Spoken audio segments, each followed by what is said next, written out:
Senate passed SB 104, which requires all public schools and colleges to mandate that students can only use the bathroom or locker room that matches their sex assigned at birth. It now heads to the governor's desk. Trans Ohio's Dara Adkison says this will make the lives of queer youth harder after Ohio already banned gender-affirming care and their participation in school sports. There are people that hate them so unequivocally just for wanting to use the bathroom. What are we doing? But State Rep Adam Byrd says this bill is about public safety. It is controversial, but it is an issue of protection for those people that are vulnerable. Hello, everybody. I just want to make a statement for all of you here and be very clear. I was asked a question this morning at the leadership gaggle, and I rejected the premise because the answer is so obvious. For anybody who doesn't know my well-established record on this issue, let me be unequivocally clear. A man is a man, and a woman is a woman, and a man cannot become a woman.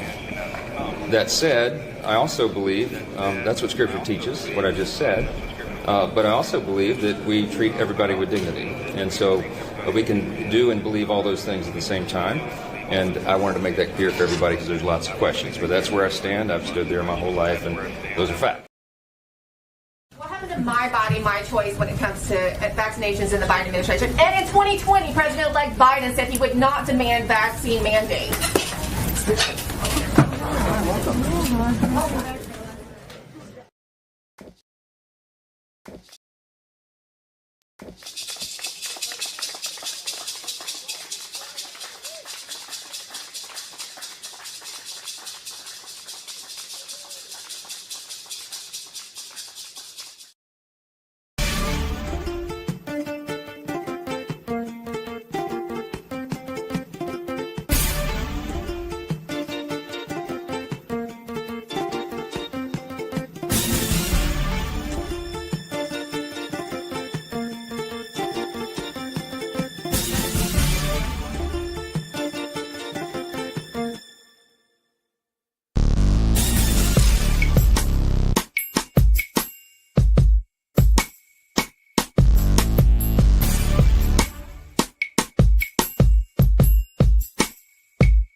All right. Welcome once again to the beatzillapdx official show.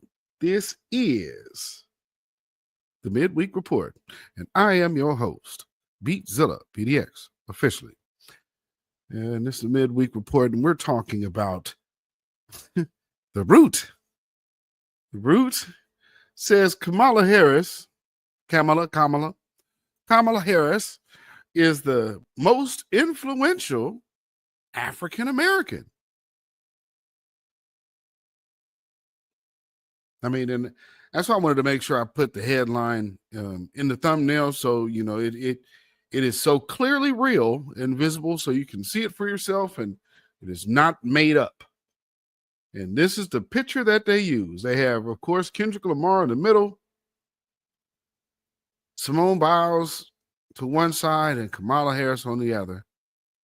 And of course, the picture down below is not from that article, but that is also talking about the other part of this conversation. Is Jasmine Crockett getting snubbed? And I guess, you know, we'll get deeper into that. But first, if you could, hit that like button, hit that share button if you would. Of course, this is the news break edition. of the midweek report. So that means that this is a tape delay. If you are watching this on X, come over here and subscribe to the Beatzilla PDX YouTube channel. Beatzilla PDX official at YouTube. Come on over here, subscribe, hit that notification bell, hit the word all, that way you'll be notified anytime this channel goes live or a video is uploaded or premieres. And then, of course, if you would like to go further and support this channel, you could do so by becoming a member. And by that, you can just simply hit the join button and all the other instructions will be right there.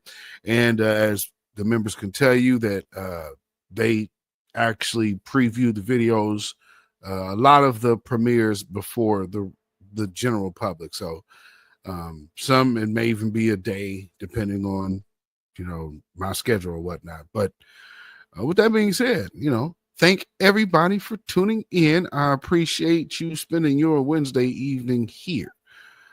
And, again, we have a lot of things to look at. And that's why I said the rot, of course, paying homage to our good brother, Professor Black Truth, or I believe that's Professor Black Truth, or either our brother Jason Black that says the rot, and the rot it is. The rot got it wrong again. They are calling Kamala Harris the most influential African American of 2024. Not really sure how that one makes sense, considering how she's not even black, but I guess none of that is relevant these days. We'll just say she is, and it'll just be so. And so here we are with Kamala Harris being the most, not just one or one of many out of 100. It's the root top 100. The most influential African Americans of 2024. And the number one is Kamala Harris. This is that we vibe on being immigrants or whatnot. But the truth of the matter is it's very disrespectful to black folks. However, this being the root, this is to be expected because the root has done nothing less than this type of thing.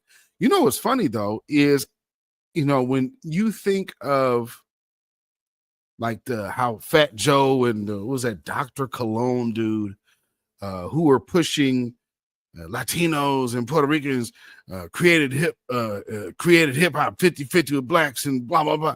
No. Our art forms, and especially our music, is really cultural specific. And so you'll see a lot of people talking about the culture of hip hop. I don't know even what that means, because hip hop comes from black culture. So what is the culture of hip hop without black culture? I guess for all intents and purposes, it would be like Mickey Mouse Club does rap. But then again, you would still have to have the concept of doing it in the first place. So it would really be nothing because it wouldn't exist. But, that's neither here nor there. But going back to the most influential African Americans of 2024. Lord. Let's see. Let me get this here. Let me get this on the squizzy for y'all. Okay. Y'all can see that. Okay. The most influential African Americans in 2024, the Root 100, Kamala Harris, Wes Moore, and Snoop Dogg are among this year's truly spectacular crop of Root 100 honorees. Now, again, don't get me wrong. I kind of get why they would add her to this, because they've forced the lie down everybody's throat so long that she's black. What else do you really have? So, there's that. Let's see. Okay.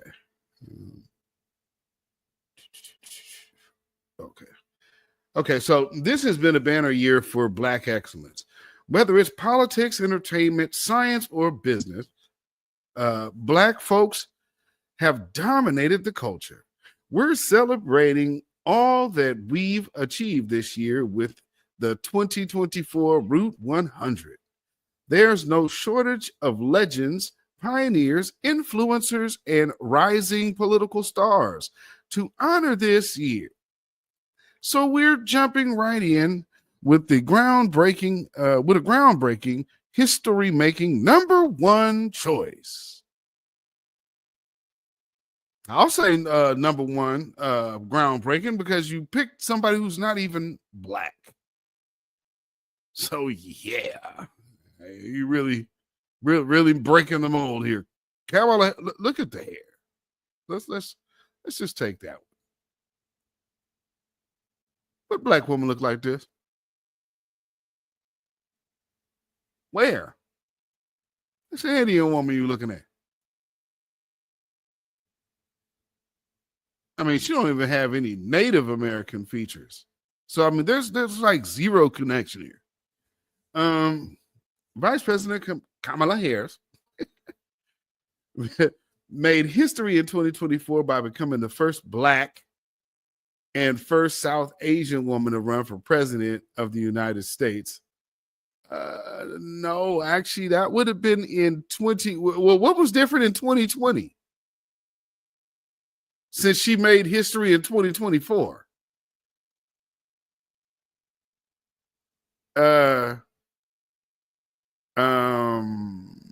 Okay, the root. And for this to actually have multiple contributors,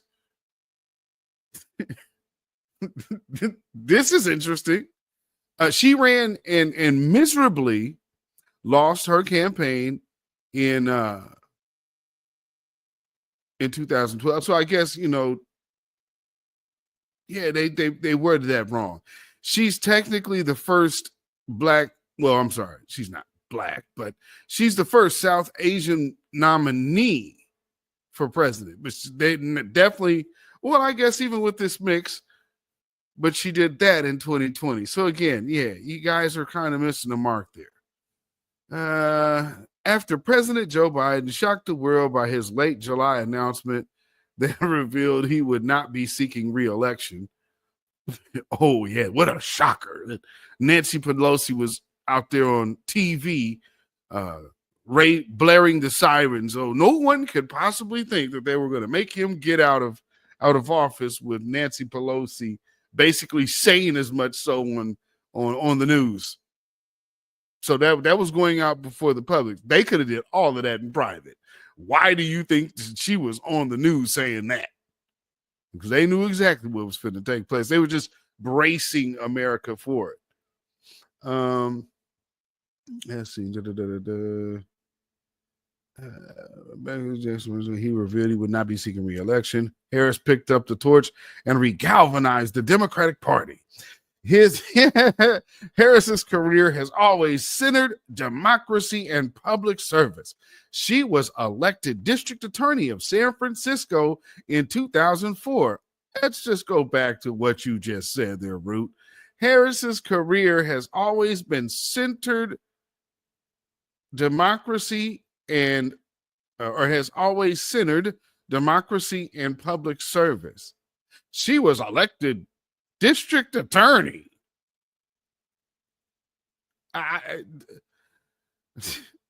Always centered democracy and public service, and her public service is being a prosecutor. It's not a great benefit to the community, and we see that it definitely wasn't. She went over after Black folks, but again, when you see that, all right, come on, Root, pull it together.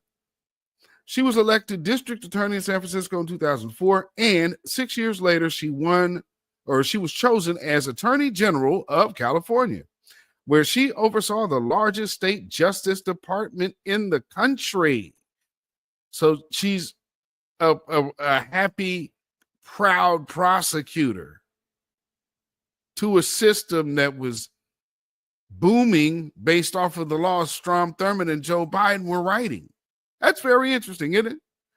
Harris was sworn into the United States Senate, where she championed legislation to fight hunger, provide rent relief, improve maternal health care, expand access to capital for small businesses. You know what's funny though about that?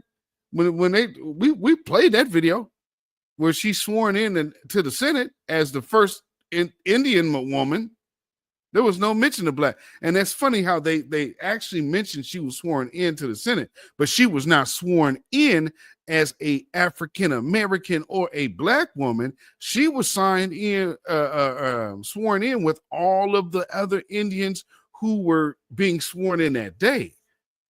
There was no African Americans at this particular proceeding because it was highlighting the Indians in the Senate. So that's very interesting that they have to throw that in there, but they're omitting the fact that it was big. It was a big to-do, and people can still see it. It was on C-SPAN and whatnot. It was a big to-do because it was a first. Let's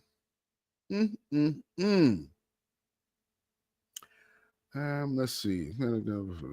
Okay, and revitalize America's infrastructure and combat the climate crisis. Her legacy will be one of resilience, determination, and the resolve to help all Americans regardless of the obstacles she faced.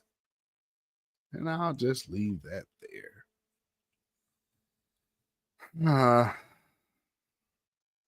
And that's why she makes number one. Okay.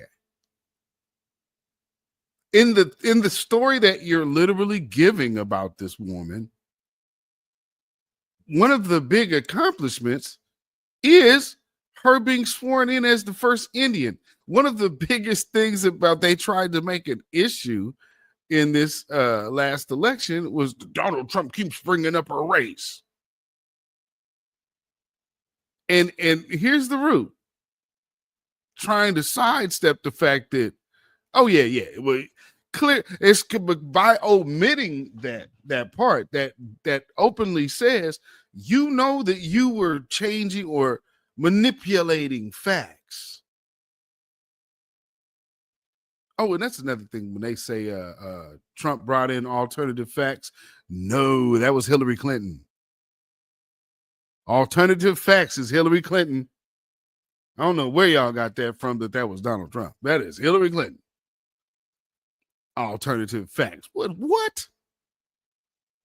Y'all better go do your homework. Back when they ran up on Bernie Sanders in Seattle, the Black Lives Matter girls, the Hillary women.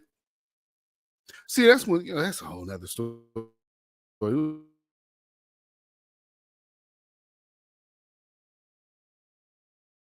Might as well just go in that one. But yeah. So the root gets it wrong again. Not only do they have Kamala Harris in here, but they got a lot. We know Somalians identify as Caucasian. They absolutely do not identify as black. They got some Ethiopians. They got people from other countries that, if it was up to them, if Myron if Myron Gaines was a bootlicking Democrat, they would have him up here. Like, that's how far out they were going with this. So if you guys want to see this story, I'll link it.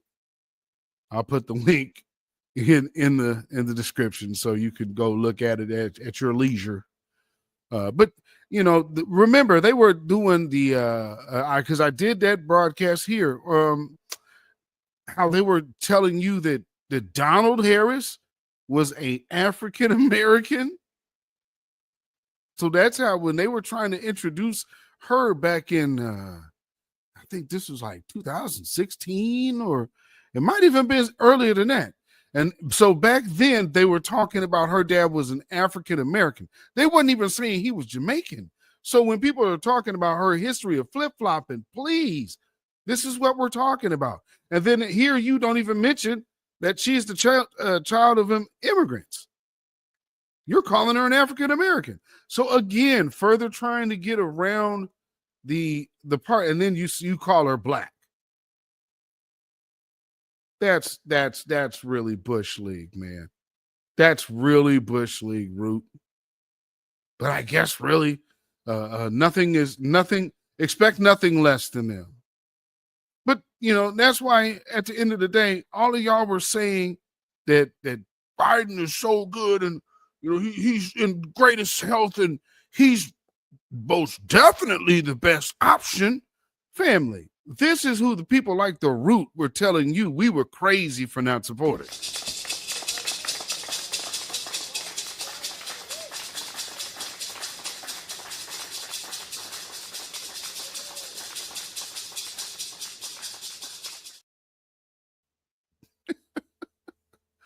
That man walking off into the damn jungle. What is happening here? And if you guys didn't see the first video, one of the first videos that I played, they're doing they're having some changes. There's a senator, I believe, I believe they're a senator from Delaware. And this individual is the first transgender senator, I guess, to be elected. And so now that this person is going to be on Capitol Hill, I believe what's her name, Nancy Mace. If y'all remember her from Michael Eric Dyson off of her DMs, that white woman. She actually has a bill to put basically the biological, if you were born biological male, and this individual still has the unit that I have. So so they want that in the bathroom that I would be using, even if they're wearing a dress, because again, you still have to do the same thing I do. And you're not doing anything that they do. And so I guess there's a lot of weirdos hopping out of here. I did a video the other day about this guy that basically says he's going to defy the system, and I don't care what you say, and I'm going to do this. Family, there are some weirdos out here. And another reason why I believe, people talk about extreme left ideas. Yeah, some things were too much. And we got to a position, and really realistically, while you see these weirdos over here crying about getting into girls' bathrooms, let's just remember how the Democrats started riding off of the rails. Joe Biden says, well, I guess the Congressional Black Caucus, they make it seem like it matters. So let's hypothetically say George Soros has his coons at the caucus. George Soros and AIPAC. Let me clarify that correctly. George Soros and AIPAC go get their coons from the Congressional Black Caucus and say, hey, we need this done and we want you to do this. And next thing you know, here's a bill for someone else. And this is one of the things, these are the things we keep dealing with these Congressional Black Caucuses. They got the bill for the Asians. They also got the Indian bill. They got more money. They got two different bills through for tribes, Indian tribes. 66 billion went to Ukraine. Oh no, I'm sorry. That's 66 billion to the immigrants, the illegals, and in the hundreds of billions that have went over to Ukraine. And these Congressional Black Caucuses can get together and go do the bidding of their paymasters. And then it looks like black faces are on something. And then we have representation. They don't represent us. That's for certain. They definitely don't represent us.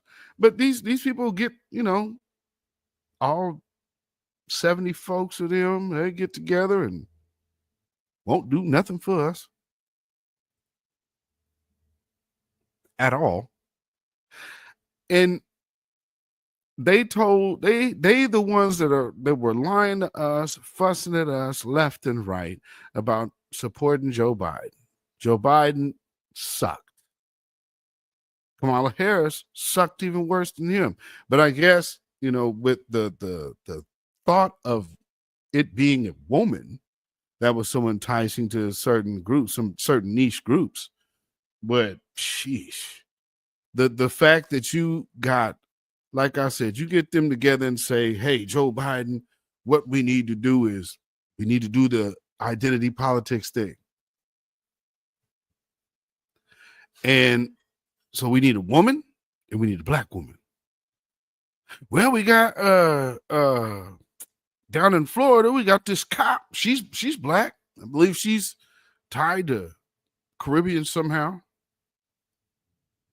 We also got the one out here, Winston Sears, who's a Republican who absolutely no one likes, so they wasn't going to go that route. But there were some other black women that they could have picked, but they picked the non-black woman who flip-flopped in her stance on blackness. That tells me that, and she's gotten money from AIPAC as well, so that tells me that she was identified early in the game, and they knew Kamala Harris ain't never gonna do nothing for black folks. So Kamala Harris just wasn't refined and polished enough not to let those words slip out her mouth. So that's why they tried to have these little weirdos come out here and try to tell us that when we hear this. So I'm not going to sit here and say I'm going to do something that's only going to benefit black people. No. We don't understand the context. Somehow we don't get the context. And so now when you see people popping out the woodwork, we know that these folks are not organically coming before us. These agendas aren't coming before us. Now, again, like I said, putting black faces on problems. We got these embassy people who will veto against a ceasefire, and then they gave us Ketanji Brown Jackson. Ketanji Brown Jackson, literally, I believe that's the appointment that made that pretty much confirmed that the Democrats were not going to be doing another term. You can push all of the gender transitions talk that you want, but you cannot then change a definition of a being, a human being. You cannot change the definition of that. Well, this is that, this is the other. You can identify as what you are, but we also have to identify you will not have the same functions as somebody that's natural that way. But we got to this weird place with when you have a Supreme Court justice appointee who gets on record having a hard time and saying that they cannot define a woman as her being a woman herself. But because of the agenda, had to get up there and then play stupid. Because the agenda is so stupid, you have to lie for it.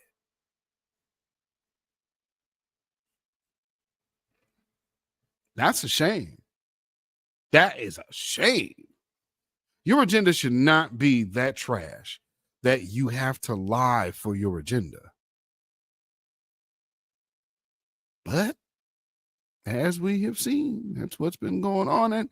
And so just looking at some of the things that are happening, I believe it's by design. People are fed up with this identity stuff, and then if you identify a woman in what you last understood a woman to be, then something's wrong with you. And you're this and you're that, and you're a phoba this and phoba that. And yeah, I don't think so. I don't really much. I can't really much agree, you know.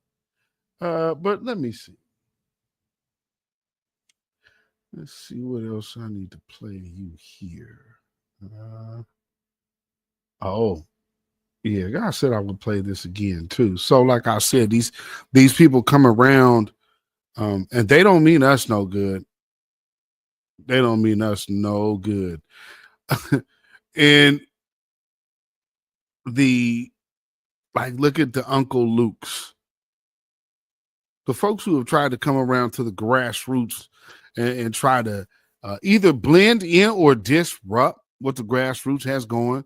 And there's a lot of those that have been popping out the woodwork, Plies. And these dudes really don't really have no leg to stand on. They don't have any real message other than for Luke. Luke's whole stick now is let me combat FBA. It's real stupid and weird. But anyway, the video I played the other day, I want to play again right now before I continue on. Because just like I said, I believe Kamala Harris was groomed. And I believe she was groomed early by these special interest groups. Same with Ketanji Brown Jackson, to be put in these positions. And they're already knowing that, hey, Kamala Harris ain't gonna do nothing. And old girl, she ain't gonna buck Ketanji Brown Jackson, So let's see. What's funny though? Out of all of these last few years, has the Root ever did Dr. Kismikia ever make a high ranking on their list? Just wondering. If anybody knows, let me know. But with that being said, I'm going to play this video on how these folks find the voices or the people that they want to use. And they're going to say something very interesting when it comes down to black folks. They are not concerned with black folks' agenda at all. They're only concerned with using black folks for their agenda. So when y'all hear that, just understand when you see all these people who go ham and hard for every other group, but refuse to open their mouth for black folks, this is why. So I think you know that AIPAC is both a grassroots organization and also a leadership empowerment organization. So a particular concern to us are not African Americans, but those African Americans that will be part of the Congressional Black Caucus, those African Americans that will be governors, those African Americans that will be part of the cabinet of successive administrations. And we have been rather successful in identifying young, emerging political leaders, sometimes when they're in their teens, sometimes when they're on college campuses, sometimes when they're just getting into state politics, and sometimes when they first emerge as congressional candidates. AIPAC built a relationship with Barack Obama before he was a president, before he was a presidential candidate, before he was a U.S. Senator. We built a relationship with him before he was in the Illinois State House. The relationship we built with Sarah Palin was before she was mayor. The groups that we are most excited about bringing to Israel for the first time would be the national, state, and local leaders of the College Republican National Committee and the College Democrats of America. And the fact that we bring them to Israel together, lock them in a bus, don't let them come down from the top of Masada until they understand the importance of working together, may be one of our only hedges against the breakdown of bipartisanship that we're witnessing today.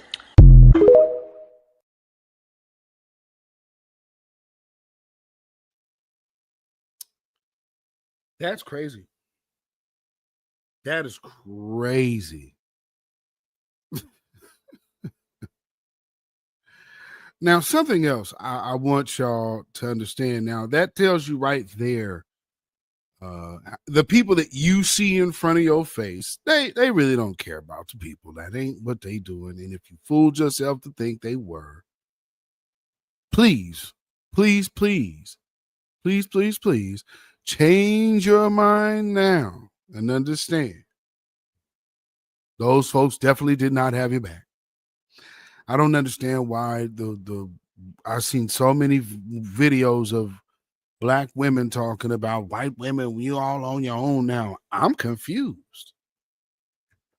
Did y'all think that all of these things that we told you all of these years about how supremacy works, how supremacy has maintained itself for all of these years, and you really perceive that they would betray their own power that has existed to oppress you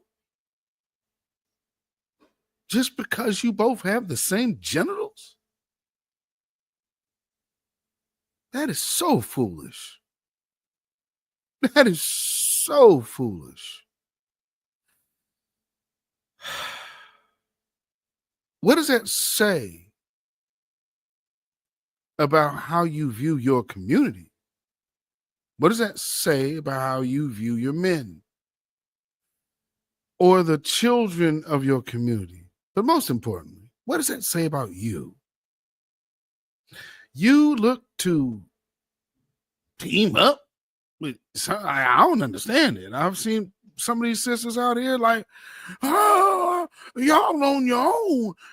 Don't ask us to come save you for nothing. If your man start going upside your head, and like, what? I'm confused at why y'all was thinking you were in league. Yeah, I mean, I that kind of thinking, I most definitely don't understand. Let me see where I need to go next. So, I guess we'll go to this next story here. And that is about Jasmine Crockett. And she's also on that list, by the way. That, of course, the root was going to shout her out. Now, Jasmine Crockett, she actually worked on the DNC. And she she worked on the DNC. She was oh man, I cannot remember her title on the campaign, but she was running part of Kamala's campaign. But obviously, you know, things fell apart quick at the seams over there. But she was running that, you know, her little piece of it or whatever. And then I guess she figured that it was going to be, I need to put that back in there. I guess she figured that was going to be the pivot. And it wasn't. So she thought there was going to be the big pivot to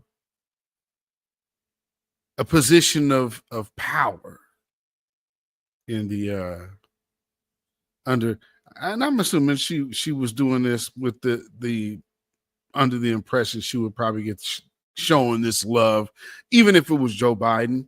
But you know, I guess with Kamala Harris, and realistically, she probably had more action with Biden. But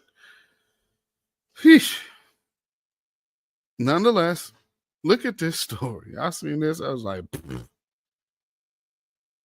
Now, you know, they've been grooming AOC, right? Left and right. They have her out and putting her in the first. Oh, yeah, you know, Latinos are black.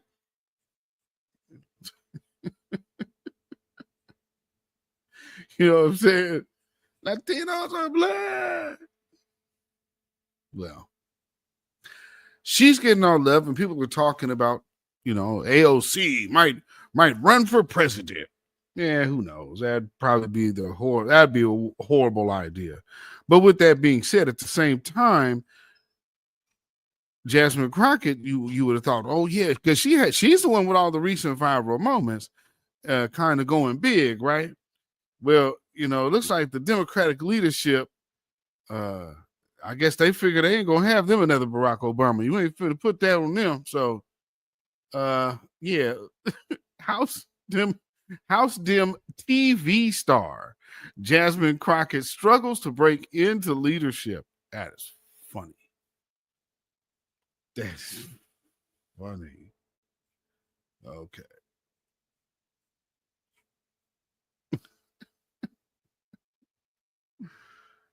She looks a little confused, don't she?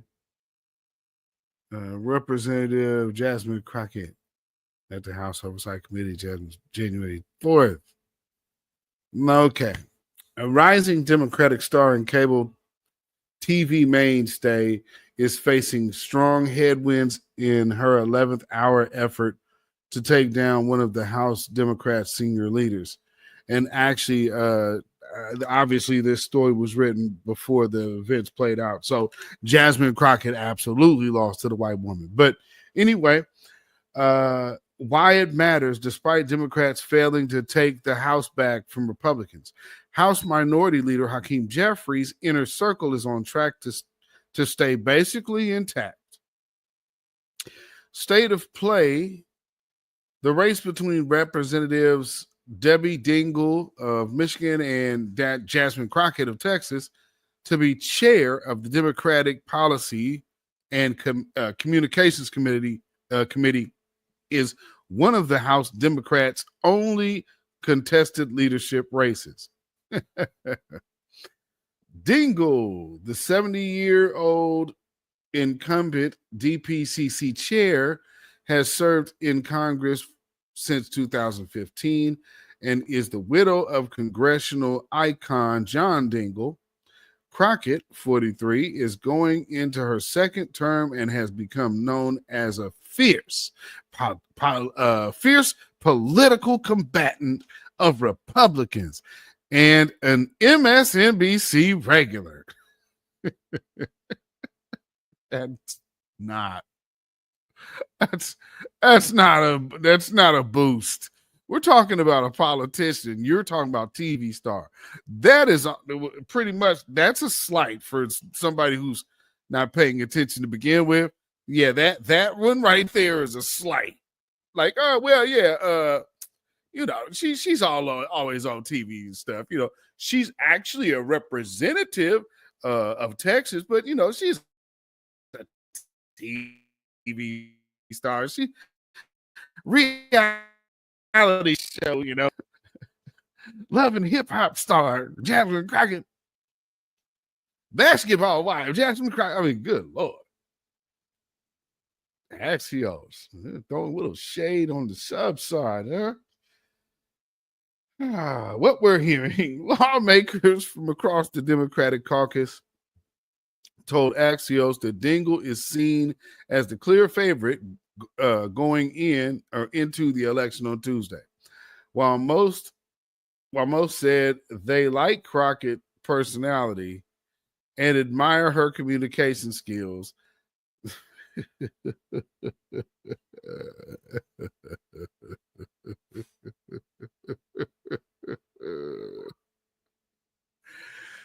Jasmine Crockett, if you don't understand and you're too young to get this, which you're 43, so you're not. You understand what they're saying, right?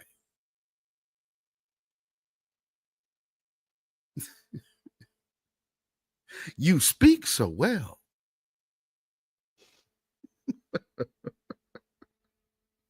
They like Crockett personally and admire her communication skills. They noted that Dingell has been building support for months, while Crockett's campaign only began last week. Right? What? Oh, because I get it. Because she was busy trying to get Kamala win. Oh, okay. And have been neglecting her own race for Kamala Harris, who's out there just living her best life right now. Probably got off with a fat bag. To some of Crockett's colleagues, her outreach has felt rushed and pro forma. I got a text quote, and this is a quote. I got a text from her Sunday morning, but the election's Tuesday, unquote, exclaimed one fellow Progressive Caucus member. What they're saying, Representative Emmanuel Cleaver, Crockett's fellow Black Caucus member, said she is, quote, everything I want in a leader, unquote, but had to decline her request for his support. Now, are you here? Are you understanding what we're talking about here? This Black woman can't get no support from within the Black Caucus because the party said, oh, no, y'all going to support this white woman.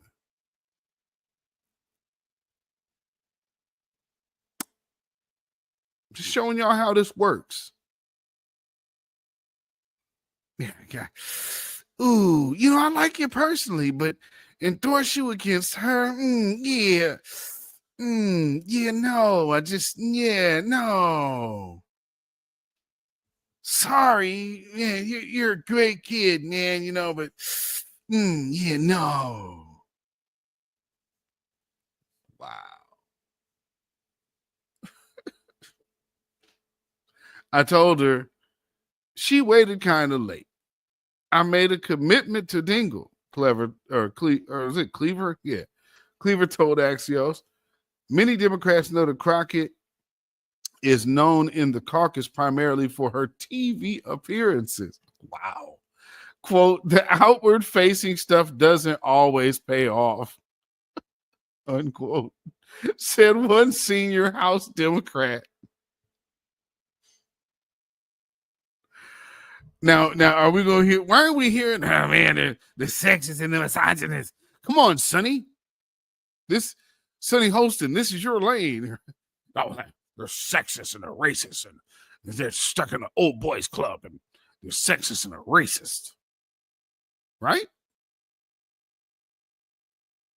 Here you go right here. They out there working in D.C. The other side. Crockett told Axios she only decided to run last Thursday and acknowledged she is the underdog, saying, quote, I'm a freshman in the House, and so there's definitely loyalties. Dingle is a member who has been up in the House for a decade. Oh, yeah, is a member who has been in the House for a decade. So I'm a little behind on relationship building, obviously. Yeah.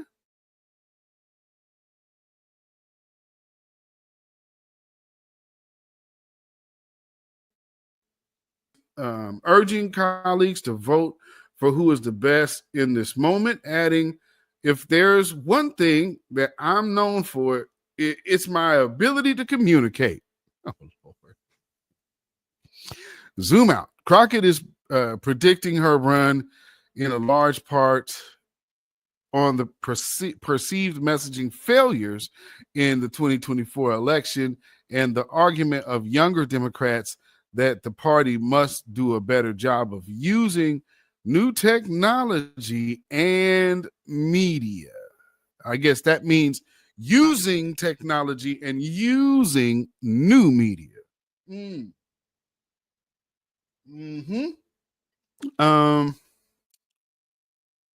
Let's see. I think it's healthy. I think it's healthy to at least explore. Notwithstanding one's age, the idea that someone offers something different, said Troy Carter, a Crockett supporter. Noting Democrats' 2024 election loss, Carter said lawmakers should listen to those party members with some new ideas and some new thoughts on how we can better message. Yeah, I'll say. Because right now their stuff is but they spent buku money. They spent millions on these consulting firms. That is what's so crazy about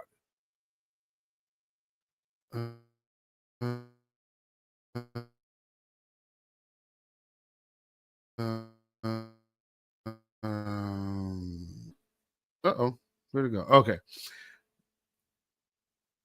Oh, wait. Oh.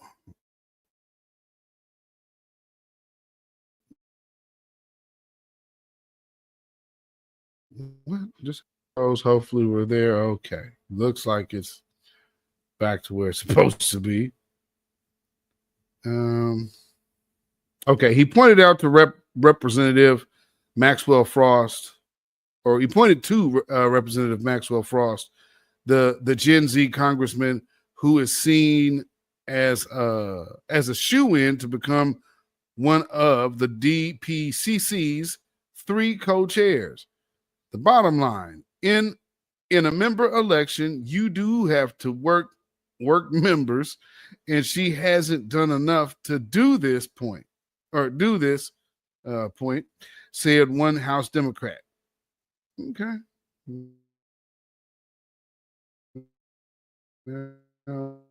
Okay. That's wow. Well, it seems to me that they got their use out of the system. That's clear, showing her that should be very telling. That should be, you know what I mean. Like if she needs to understand what that means that they don't fool with you the long way at all. Not one bit. Yeah. So yeah. Now, let's see. Oh, and so here, ouch.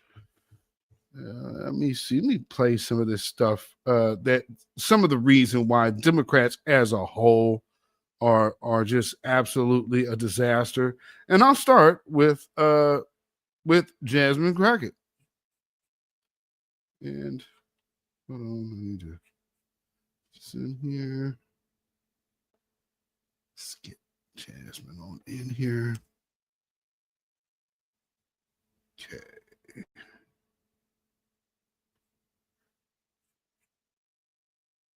Misuse words like oppression. There has been no oppression for the white man in this country. It's because you can then misuse words like oppression. There has been no oppression for the white man in this country. You tell me which white men were dragged out of their homes. You tell me which one of them got dragged all the way across an ocean and told that you are going to go and work. Wow. We're going to steal your wives. We are going to rip your wives. That didn't happen. That is oppression. We didn't ask to be here. We're not the same migrants that y'all constantly come up against. We didn't run away from home. We were stolen. So yeah, we are going to sit here and be offended when you want to sit here and act like, and don't let it escape you that it is white men on this side of the aisle telling us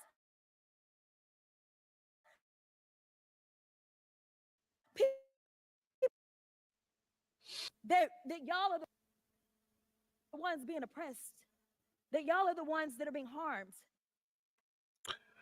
No.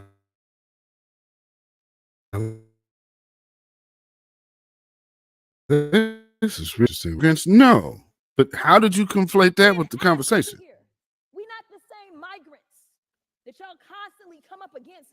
We didn't run.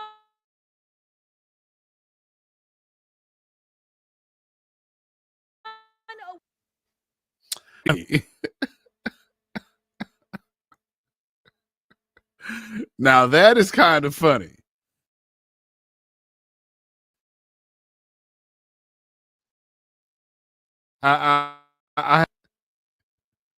Did Jasmine Crockett just delineate from Tethers? Is that what we're witnessing? Family? Did we just see? That is funny. Oh my goodness.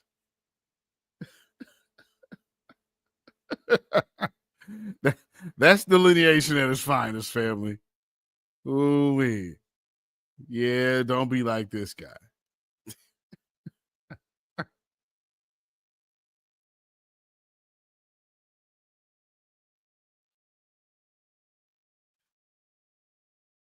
Okay, going on here. Let's see where you at. All right, here we go. Here's some for this, I believe. Oh, come on now. My last question for you is in regards to community trends. Marnie Washington had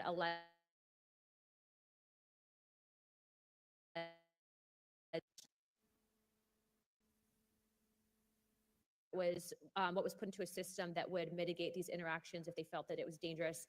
And these communities, a lot of them were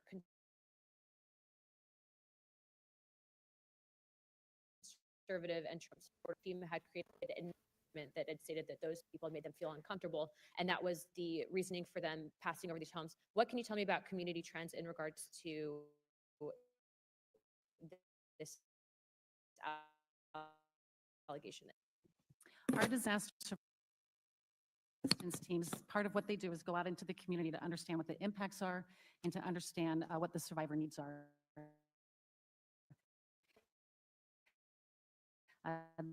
This is often called, but things that we are looking at are impacts to access, roads that are out, water infrastructure, needs of the community, like many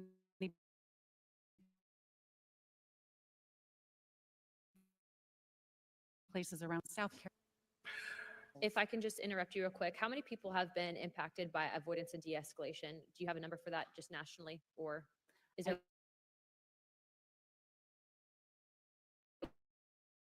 a database for that? I mean, I don't know what's going on. That had to be the longest minute. Okay, hopefully we're back and now everything is good and you could hear me. I don't know what happened. It's froze on me. Check. Okay, looks like we're good.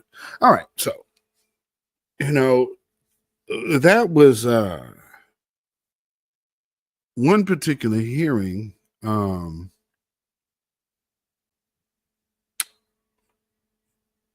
Should I have the other ones in here? Because there was an issue with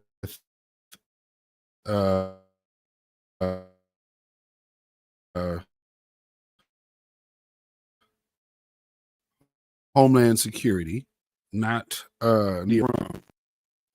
and tried to make it seem like she was responsible for overlooking certain houses or what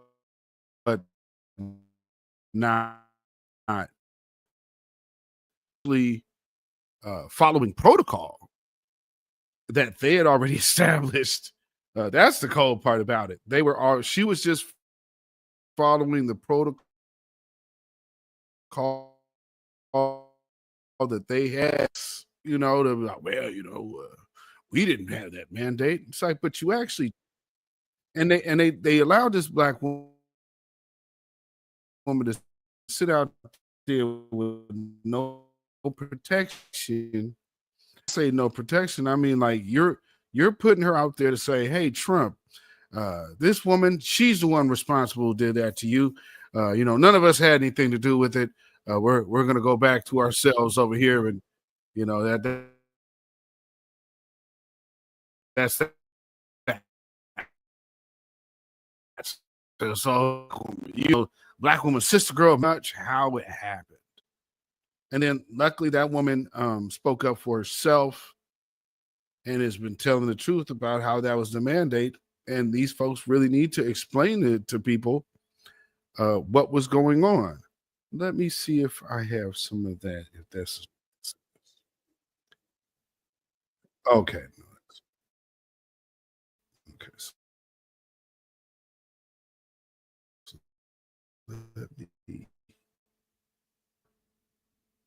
Because I want to play I want to play what she's saying in entirety so you actually can hear it, because I know it froze up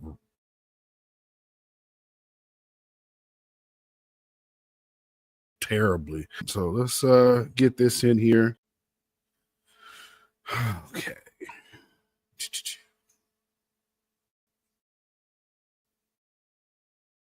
Yeah, so that's crazy how they just threw the ally is black men. Simple as that. Now, for those again who didn't know the story, when the hurricanes blew through the South, there were people who, I guess, working with FEMA, they had said that they blamed this black woman. Somebody aired her emails or aired her text messages out, and it was like, avoid houses with Trump signs and whatnot. And, but it wasn't coming from her for her own political belief, which is how they first tried to lead people to believe. But now, because of that sister standing up for herself and saying something against these racist, anti-black Democrats, now there's a hearing. See, so we have to talk about that anti-blackness within the Democrats as well. My last question for you is in regards to community trends. Marnie Washington had alleged that that was what was put into a system that would mitigate these interactions if they felt that it was dangerous. In these communities, a lot of them were conservative and Trump supporters, that they felt that FEMA had created an environment that had stated that those people had made them feel uncomfortable, and that was the reasoning for them passing over these homes. What can you tell me about community trends in regards to this allegation that you made? Our disaster survivor assistance teams, part of what they do is go out into the community to understand what the impacts are and to understand what the survivor needs are. This is often called community trends, but things that we are looking at are impacts to access, roads that are out, water infrastructure, needs of the community, like many places around South Carolina required oxygen bottles. If I can just interrupt you real quick, how many people have been impacted by avoidance and de-escalation? Do you have a number for that just nationally, or is there a database for that? I can tell you that for this particular incident, at the direction of our employee, 20 homes were skipped. At the direction of our employee. So did they try to throw that sister back under the bus? Ma'am, it's y'all's mandate. I hope y'all are seeing this, though. They are, man, when we say y'all ally is us, telling you. You see how fast she tried to throw that sister back under the bus? Well, our employee. Oh, no. This was your mandate. And if this was your instruction, then she was following orders. And speaking of following orders, there's been talk about mass deportations. And there are people who have problems with the idea of mass deportations. Well, how unfortunate for them, because some of us don't. But there are leaders and community leaders that are refusing to enforce the law like this. What will Boston's response be if these mass deportations take place? Yeah, look, elections have consequences, and the federal government is responsible for a certain set of actions, and cities, no individual city can reverse or override some parts of that. But what we can do is make sure that we are doing our part to protect our residents in every possible way, that we are not cooperating with those efforts that actually threaten the safety of everyone by causing widespread fear and having large-scale economic impact.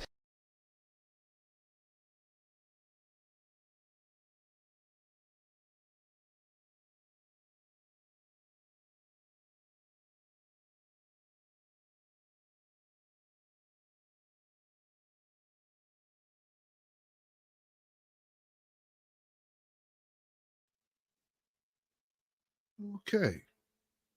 All right, now after another restart, now like you just heard, that woman was defiant, telling you what she is not going to do. And there's more like that as well, that are basically just saying they're going to blatantly defy whatever law is put out there. They don't care. Oh, no, I got that already. So I'll need that twice. And so here's some more. And here listening to some more people do the same kind of lingo. We've got lawyers in all 50 states, and we will be joining forces with other civil rights organizations and with governors and mayors who are in American communities and want to stand with us against this right-wing extremism. Number two, you've already heard Governor Maura Healey of Massachusetts, Governor Gavin Newsom of California. You're going to see again, just as we saw during the first Trump administration, governors and mayors around the country who are going to say, we are not going to stand for this federal government attack on our communities. And we're already working with those state and local officials to build a firewall around communities, not just immigrants, but dissidents, protesters, people who Trump has already announced he's going to go after.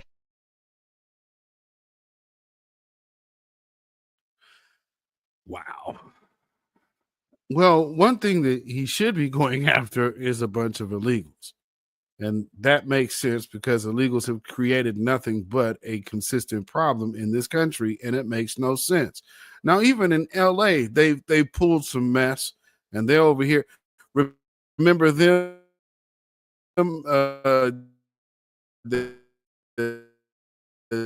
Nuri Martinez. Objection. It is passed. If it plays. To all of the future federal leaders that are going to take over very soon, I tell them this, that with this action today, what the LA City Council is trying to say is that we're not going to allow for the actions that once upon a time took place in 1954, where with Operation, I don't choose to use a second word, or what happened in the 1970s when they did massive deportations and broke families. Los Angeles is not going to let that happen. Given the re-election of Donald Trump and the consistent hate speech towards undocumented people and mixed status families, I can't think of a more pressing issue than this one today. Sanctuary cities are not just a legal framework, but they represent a moral commitment to upholding human dignity, protecting families, and ensuring that everyone, regardless of their immigrating status, can live without fear. If we know anything about the person who just won the election, we know that their bark is their bark, and their bark matches their bite.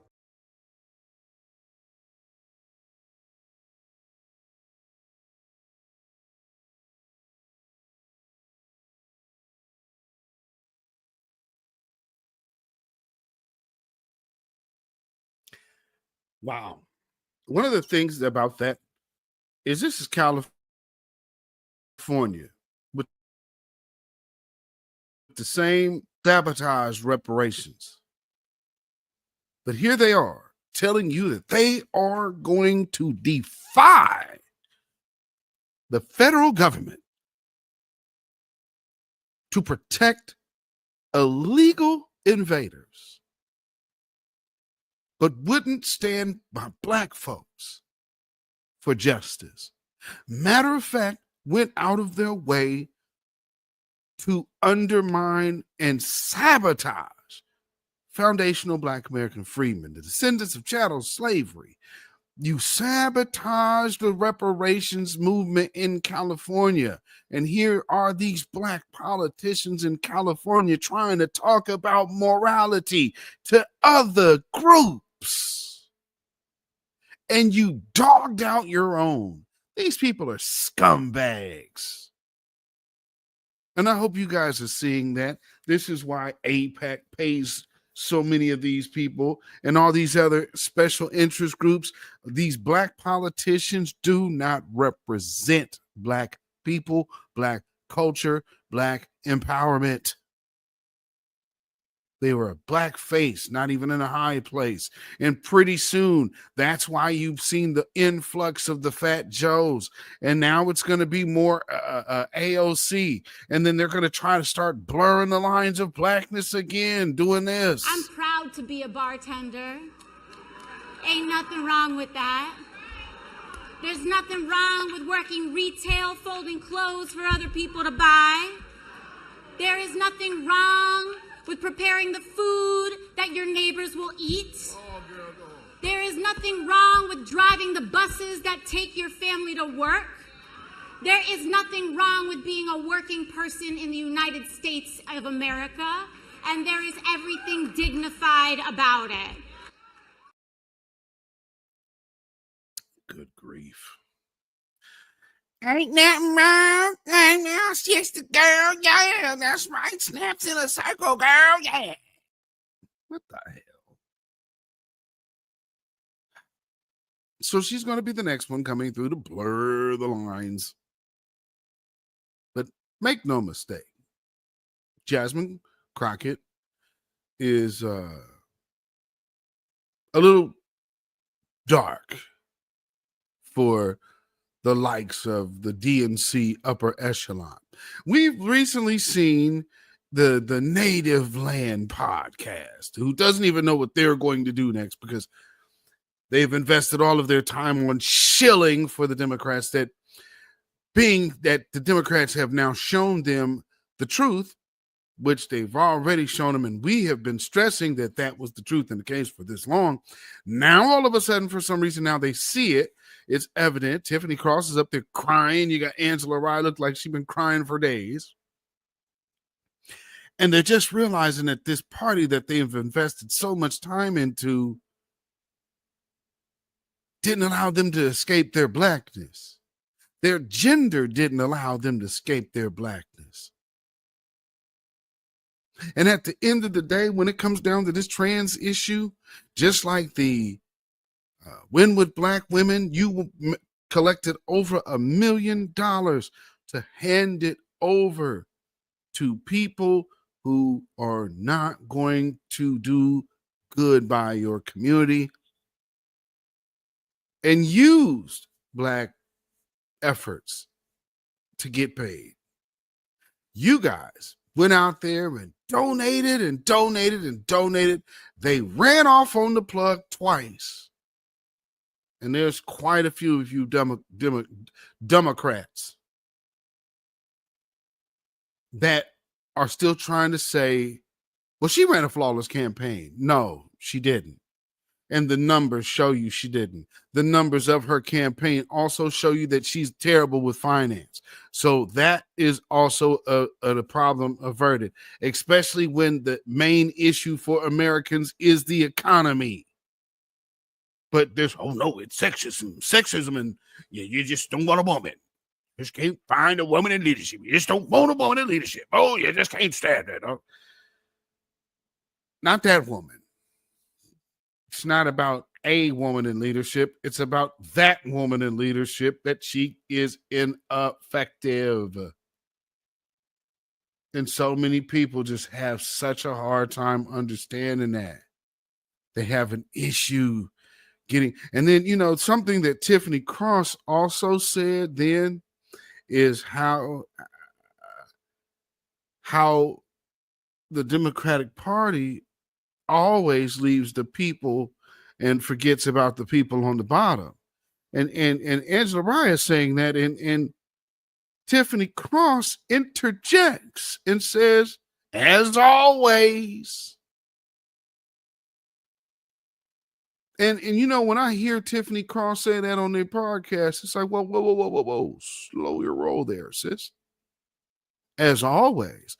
So you have been supporting a party that you have literally watched dog Black folks out, promise Black folks something, and give Black folks nothing, while you sat on their TVs, while Roland Martin gets $350,000 to give softball interviews and get on TV and lie about what he did. You know, these are the things. All of these celebrities and stars. So let's go back to Hip Hop 50 and who was really behind that. And why was that happening? See, there was an attack on Black America that we need to go ahead and now start making a final tally of, if you dig. So what we need to do is we need to compile all of the, over the last this last administration, let's look at all the attacks against our culture, our history, and our creations. Let's add all of that up, and then let's start charging this Democratic Party, these Congressional Black Caucus people who sat up here and sat by the sidelines and let Fat Joes and Busta Rhymes over here rewrite American history. Yep, let's not forget that. And so when we talk about how can we vote for this or how can we vote for that, and you don't do this and you don't do that, and now the Democrats, I'm just done fighting. I'm done there. Democrats, I'm not saving no Democratic Party. Understand what they're saying when you hear that. That means that literally was the message that they were hearing. And so at the time when they knew the writing was on the wall, it didn't just happen now. They've obviously have long known. And so let's take a quick walk down memory lane. Roland made a really legitimate point here. I will say, you know, a lot of black men sometimes feel like they're ignored or they're put down, particularly sometimes even by black women in the media. So this is not that. But I do hear Roland's point that felt ignored. But you feel ignored and then you go over to the other side. The oppressed feel oppressed. So then you go and try to align with the oppressor. So I'm not putting black men down, but sometimes it's like, well, some of you Kevin Samuels following Tariq Nasheed quoting people, please look at the truth and see what's happening and get in line with some of the black women. Is majority, like he said, vote Democrat, but that margin of people who can be plucked away from your people and go advance policies that harm your people, I just don't understand that. Yeah, abortion ain't got nothing to do with harming our people, if you didn't know, Tiffany. And now that you can see for a solid fact that you were wrong. No, it was you all along. Not only were you wrong, but you're guilty of betraying your community. And then in that statement, what you just said was that we are voting against our interests. I absolutely disagree. And there's another person now that has to be explained. I guess the women figure they could cry themselves off stage. No, Tiffany and Angela, get your tears out and then take this medicine, because y'all was part of this problem as well. And everybody that was part of Hip Hop 50 need to get a little conversation. They need a wellness check, because they were co-signing absolute nonsense. And now we can see how much money was going out to a DuPont Circle Solutions, whoever, and there's a lot of Indians and whites involved with DuPont. So she looked out for her people. That's how it works when you actually got one of yours in place. See, black people don't go for a fake black person. Get a real black person that looks out for black people, not a fake Indian acting as black, and then she gets in there, cakes off Indians, and then the rest is history. Loses miserably, ran off on the plug and smiling in your face while at the same time firing. You know what? Let me tell you something right here. Let me share this little quick story to you. So, because you know what? Let me first do this. Let me play Roland Martin first, and then I'm gonna read you this story real quick, and then we got one more video to play for y'all. Then we're gonna get up out of here. So y'all can enjoy your win, but I'm telling you right now, a lot of you who voted for Trump and you're rejoicing right now, there will be tears, and when the tears come shedding, you can't cry on our shoulders. And you can't come to say, I don't know how this happened. And all we gonna say is, we tried to tell you. Yeah. Okay, so with that being said, We're gonna be the boogeyman. Oh Lord, I'm gonna be scared. They gonna come and get us. Good Lord, who you hear, Roland Martin? Boy, they gonna come and get us.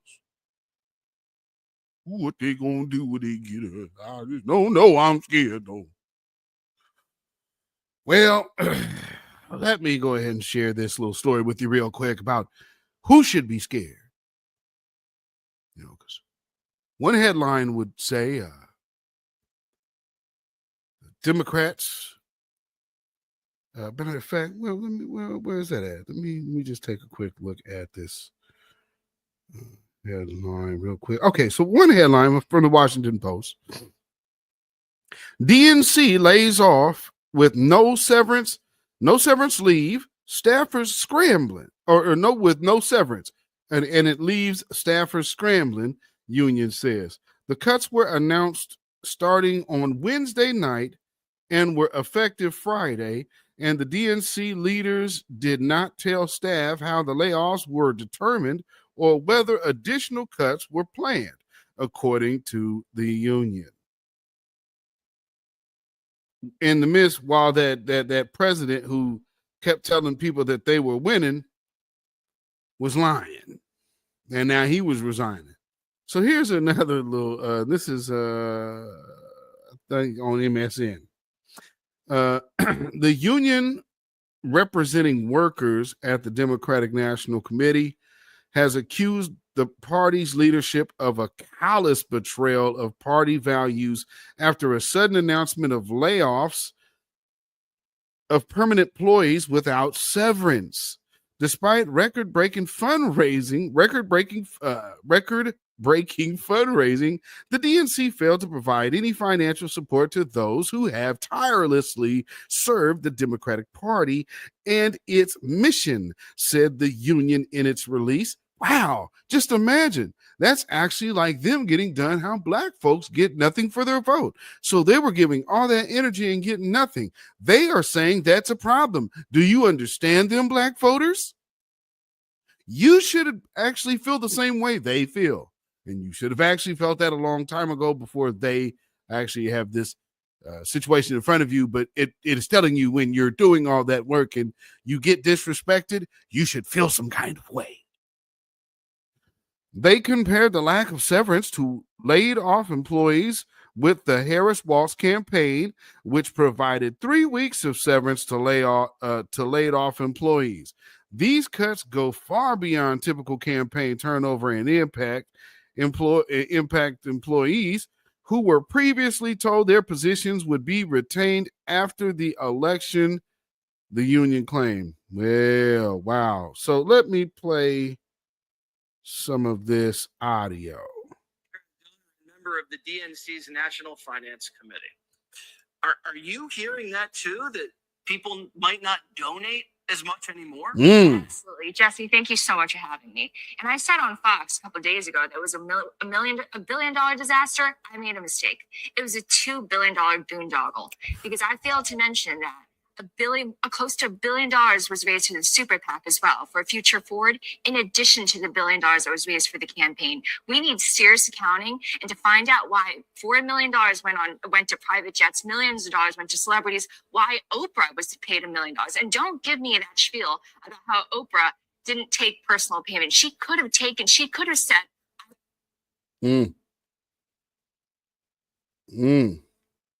conscious decision to take that $1 million payment.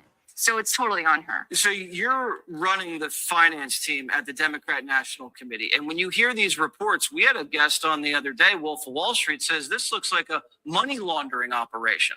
It's insane. We spent half of $450,000 on the Sphere. Do you really think that resonates with working class families around America? These people are hurting from cumulative price hikes, and you're putting your face on a giant ball? You really think that's going to make the difference? And AOC is right. Trump is constantly reminding folks that he feels their pain. And he understands. In the meantime, my party is unwilling to say that we need strong borders. We need secure borders. And I'm speaking as a naturalized American myself. My family waited in line. I didn't storm the southern border. We came through JFK Airport.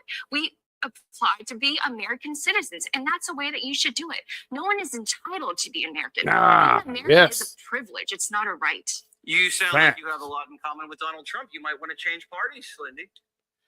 Well, and you know, her being a Democrat, she's definitely speaking the truth. And that is telling you that they had an agenda that is against the American policy.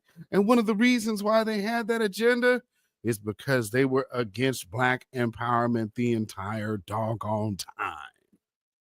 Hope y'all understand that. And that was the main objective, especially for the Win with Black Women crowd. Let me tell you something.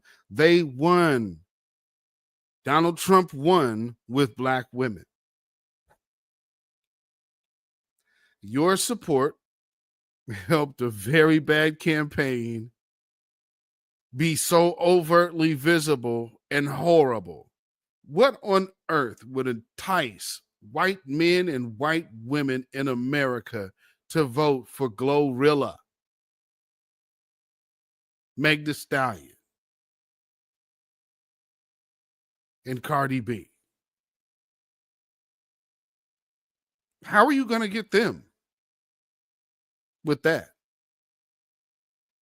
That's out of touch. I guess you all figure, oh, Taylor Swift, that's good enough. Guess not. I mean, good grief, man. What's wrong with these people?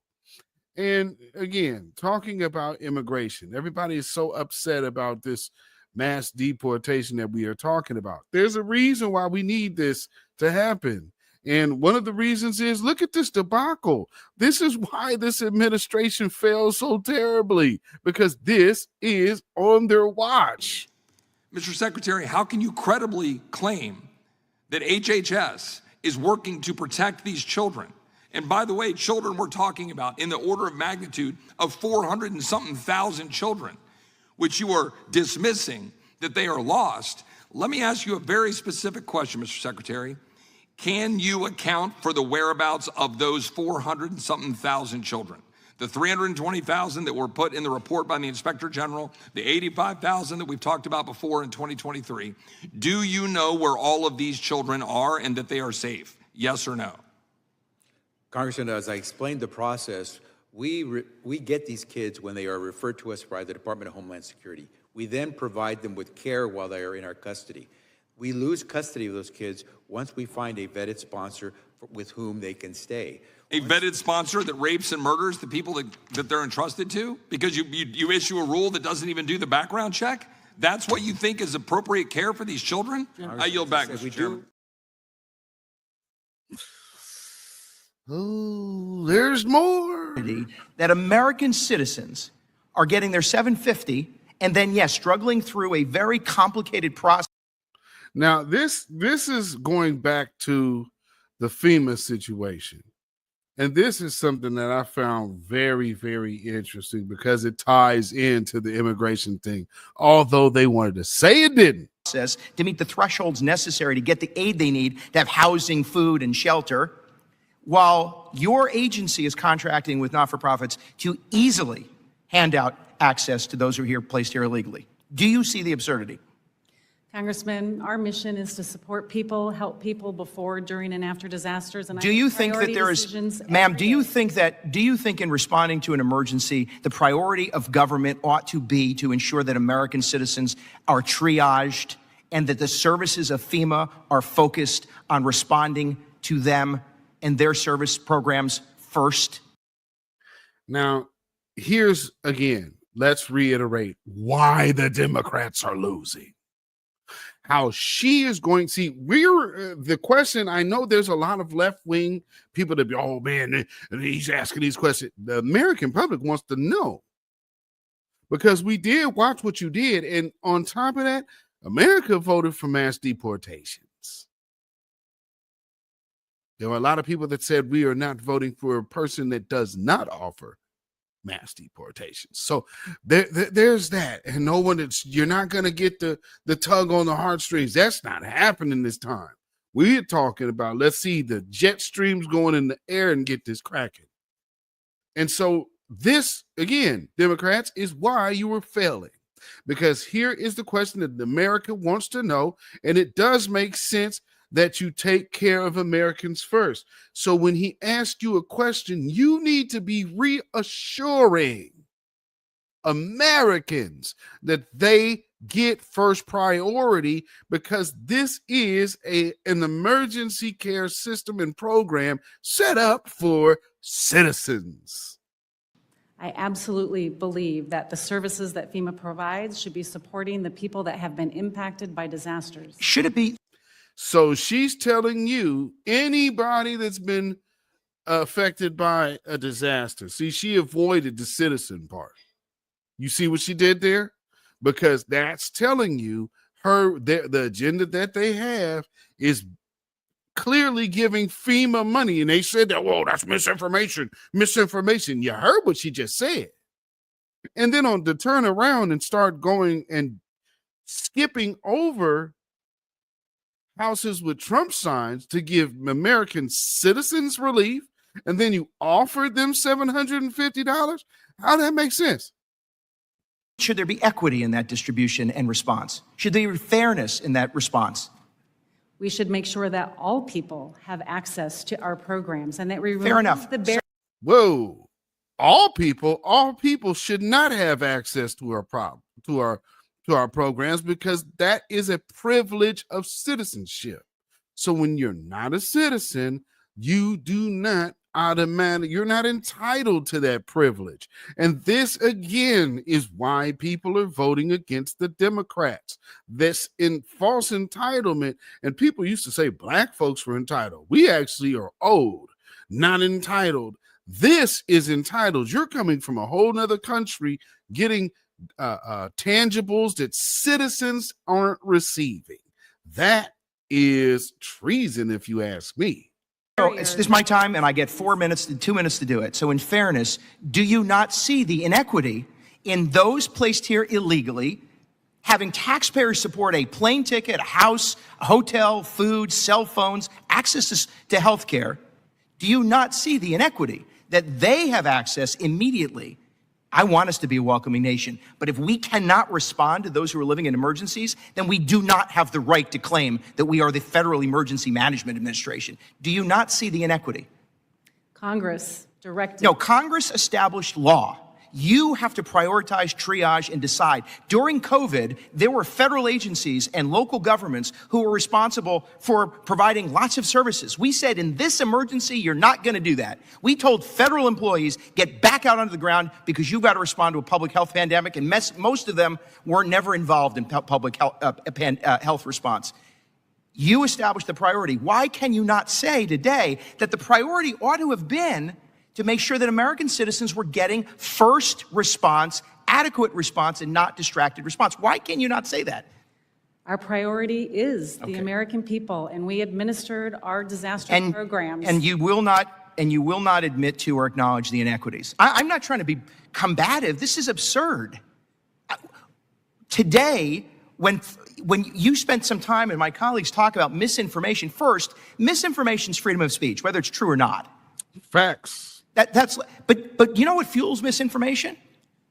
The inequity that FEMA has engaged in, because it allows for people to assume, whether true or not, a level of either incompetence, inefficiency, or lack of concern for those who are struggling the most when they see individuals enter this country illegally and then are transported here and receiving services. And you know that it is easier to access the shelter and services funding than it is to access disaster relief aid, housing assistance, small business aid. You know that it's more complicated.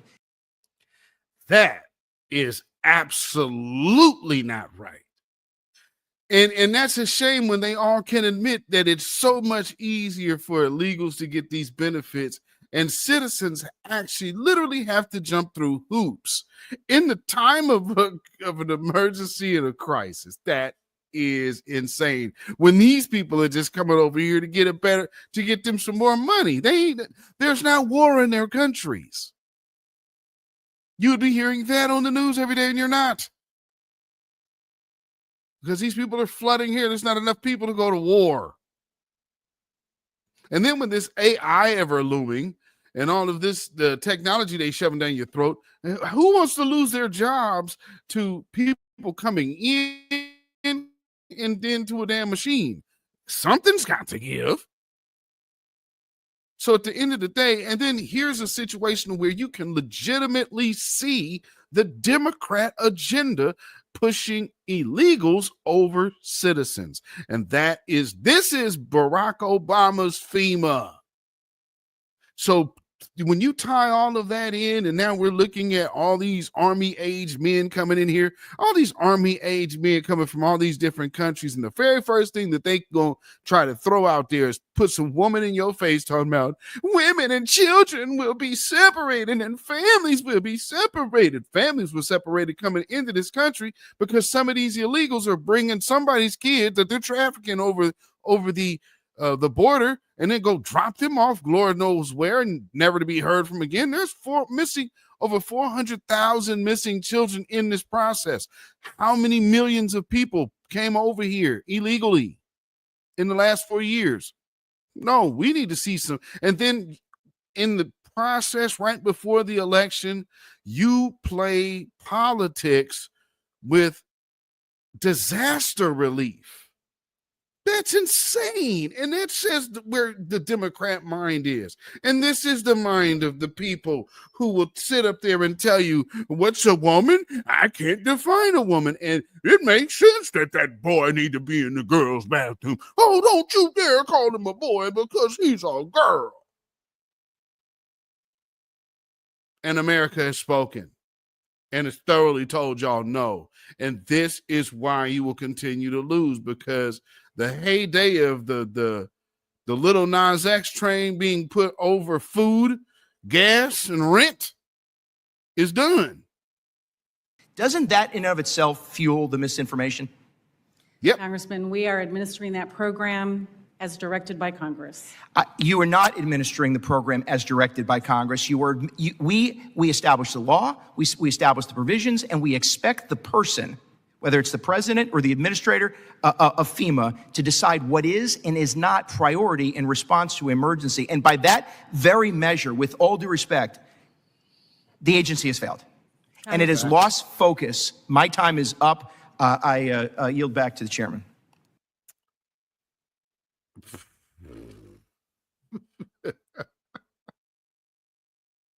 And that's exactly why the Democrats are failing. That's why. Y'all do stuff like that. Most influential African Americans, who co-signed that? Oh, well, let's get all of these. Look, y'all, America is doomed.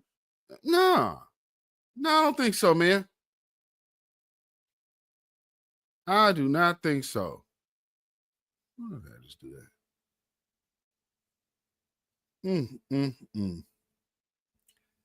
Okay. And so these nuts here have thoroughly lost their minds. Now they're trying to be defiant to the federal government, they're fighting for illegals. And then to see black folks out there fighting for these illegals when you wouldn't even stick up for black folks, that is just ridiculous and sickening. You know, and Lord knows, you know, the one dude, was it Reggie Sawyer or whatever that punk's name was, the old Negro that's over there cheering and happy and whatnot? Man, please. California. And that they told you then, this is going to have a direct effect on your friend Kamala's chance of being president. But no one wants to give anybody credit there for 15 million folks sitting on the couch. Yeah, it didn't just happen by happenstance. No. So let's not. You know, these folks get down like, oh, well, maybe it's this circumstance. Maybe it's that circumstance. No, it ain't. We know exactly what it is. And, oh, by the way, before I play this last little piece, before we get up out of here, Do you know that now that Trump is in office, that the Haitian migrants that were reported of eating cats and pets out there and dogs and stuff out there in was that Springfield, Ohio, they have left in mass exodus. All of a sudden, I guess they could find somewhere to be. Man, look at that. How ingenuitive. And you know what the funny thing is that the way they described it is they fleeing. They're fleeing Ohio. They're literally doing what they do best. And with that being said, if it wasn't for New Black Media, you wouldn't even know what these tethers were and fleers were and understand the delineate. Just like you've seen Jasmine Crockett doing. I see you, Jasmine Crockett, with the hey, big head black folks. You know, man, we not immigrants. See, we not immigrants like the ones y'all be hating on. Oh, no. Oh, sister girl over here is authentic. See, we over here, we foundational Black America. She didn't say that, but ooh, Jazz, you was pressing the line there, sis. You real close on that one.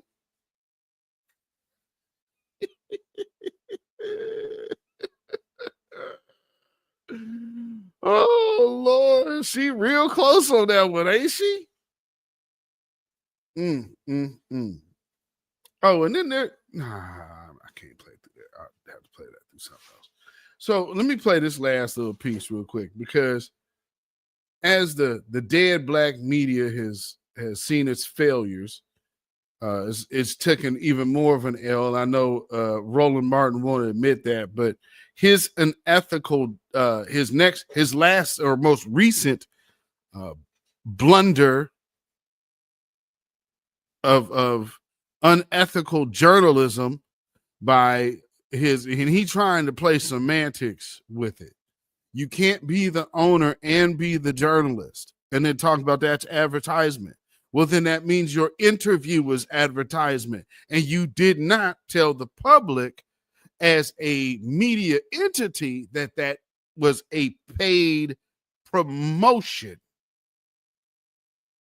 And I believe there is a law against that, but never mind. Let's see who actually is holding influence out here, because see, you run a whole media company, as they said, and they gave your media company all of this information. So it must not be you, Roland Martin, that they're talking about in this piece. Regularly get their news from influencers on social media.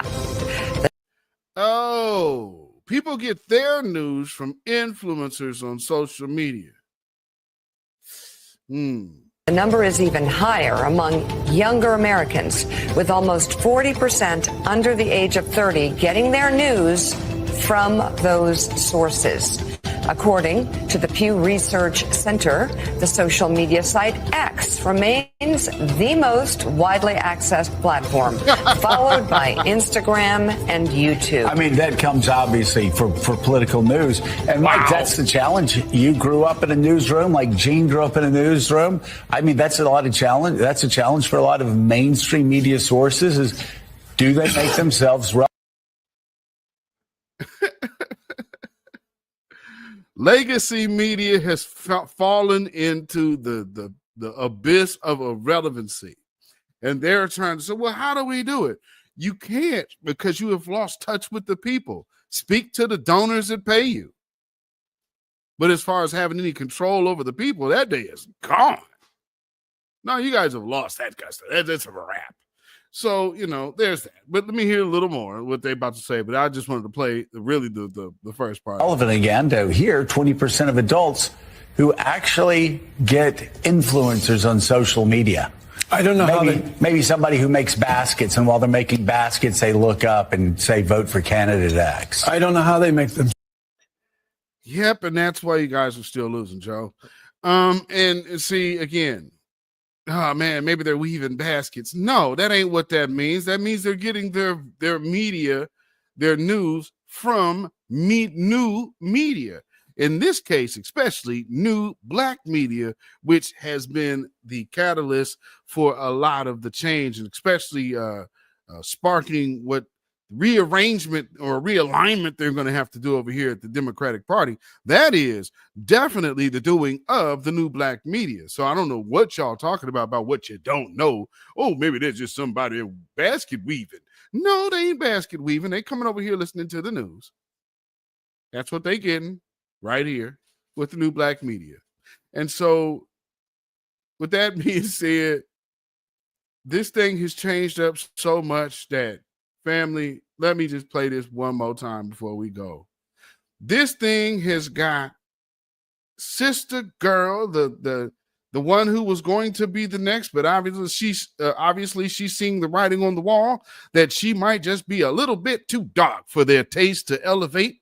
So now she is delineating and letting people know that there is a difference between the immigrants and us black folk.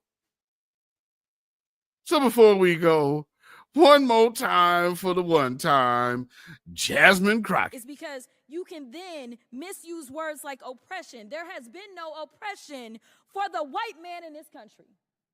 You tell me which white men were dragged out of their homes. You tell me which one of them got dragged all the way across an ocean and told that you are going to go and work. We are going to steal your wives. We are going to rape your wives. That didn't happen. That is oppression. We didn't ask to be here. We're not the same migrants that y'all constantly come up against.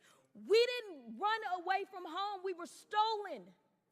So yeah, we are going to sit here and be offended when you want to sit here and act like, and don't let it escape you that it is white men on this side of the aisle telling us, people of color on this side of the aisle, that y'all are the ones being oppressed, that y'all are the ones that are being harmed.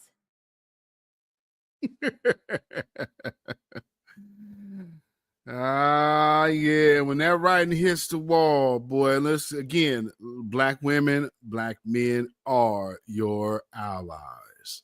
Anything else is BS. And anything else is treason. So remember that. Next time you guys want to ally with another group based on your gender or any other ideology, this is home and should always be considered as such, and everything else comes after. And if you can't do that, I don't know what to tell you, but for those of us over here in the 1/3, we can tell you that Babylon is falling. Babylon is falling. Let it fall and let us rise. Can you dig it? And you might be like, well, I can dig it. But again, what are we going to do? I mean, man, Trump is a terrible guy. Well, Trump already won. Yeah, well, you just want us to get rid of the Democrats? You need to start looking inward to your own community to start figuring out your communal politics. Oh, brother, now, I don't know if we could do that because you know how black folks can't never come together. Well, we just explained to you one of the reasons why black folks can't come together is because they take a lot of outside donor money. And so you have to learn how to shut them people off. Oh, well, man, them folks done been part of the civil rights. I ain't shutting off no Al Sharpton. That man Al Sharpton love black people. And if you believe that, I speak for myself, Beatzilla PDX official, the Beatzilla PDX official show. Those of you in the chat, the grassroots and the voices of new black media, I know I am safe when I say I speak for all parties involved when we proudly dedicate this song to you. Get up off of that cocaine and get up off of that crack. Get yourself together and get your mind back. Yes, indeed. And always remember hashtag hands off our reparations. You have no rights here. We're not under the empire.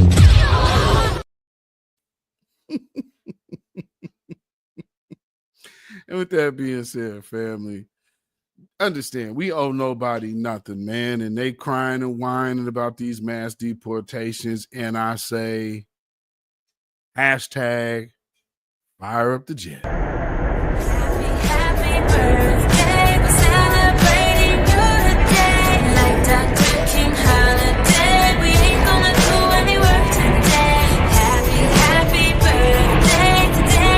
It's your beautiful day, and we gonna party all day like it's a freaking holiday. Oh, yeah, family. You can follow me on Facebook, Instagram, and Twitter at beatzillapdx. You can email me at ourrealtruth@gmail.com. And if you feel so inclined to put some money in the bucket, you can do so by way of Cash App. You can donate Cash App, $beatzillapdx. We also have PayPal, which is Zilla Music. That is ZILLAMUZAK at PayPal. With that being said, family, we are up out of here. Oh, by the way, Roland Martin, you get one of these. Sambo, Sambo, Sambo. Y'all stay black, stay vigilant, stay alive. Black first, black first, black first. Shalom, y'all. When you know who Satan is, yes, sir, you don't have to kill him. No. The stone of truth. Yes. See, that's what you throw. Yes, right. Allah says, had we wished to take a pastime from before, surely we would have done it. Nay, we cast truth at falsehood till we knock out its brains. Every one of you that knows the truth, stand up and tell it from the mountaintop. Black people can't take it no more. So wherever you are on the job, in the factory, I don't care where you are. If you know the truth, stand up on the truth and tell Satan, who the hell are you to try and pick my friends? Farrakhan is God's man, and you are from the enemy of God. So to hell with you. Stand up on it like a man.